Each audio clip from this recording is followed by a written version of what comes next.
మందిరానికి వచ్చి పోయే వాళ్ళంతా అయ్యా మాకు ఇది చేసి పెట్టు, అయ్యా మాకు ఇది చేసి పెట్టు అని అందరూ అడుగుతూ ఉంటే దావీదు ఉన్నాడు, చూసారా, అయ్యా నేను నీకేం చేయాలి, నేను ఎట్లా నీ పనికి ఉపయోగపడాలి, నేనేమో దేవదారు కర్రతో చేయబడిన ఇంట్లో ఉన్నాను, నీవు డేరాల మధ్యలో ఉన్నావే, నీకు చక్కటి మందిరం కట్టాలి. ఆ మాట అంటే దేవుడు ఆ మాట విని అబ్బురు పడిపోయి ఉంటాడు.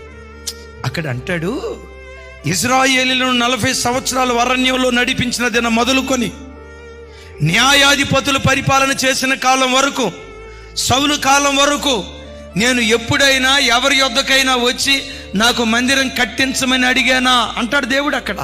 అంటే పరోక్షంగా ఆ మాటలో ఉన్న అర్థం ఏంటో తెలుసా? ఎవ్వరికి రాని ఆలోచన నీకు వచ్చింది దావీదా, నా మనసు గెలుచుకున్నావు దావీదా. నా ఇల్లు కట్టాలనుకున్నావే, నీ ఇంటిని నేను కడతా.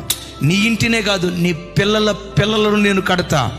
భూమి ఆకాశాలు నిలిచి ఉన్నంత కాలం యెరూషలేము నిలిచుంటుంది, యెరూషలేములో నీ సింహాసనం నిలిచుంటుంది. ఆ సింహాసనం మీద నీ పిల్లల పిల్లలు రాజులుగా ఉండి పరిపాలన చేయటం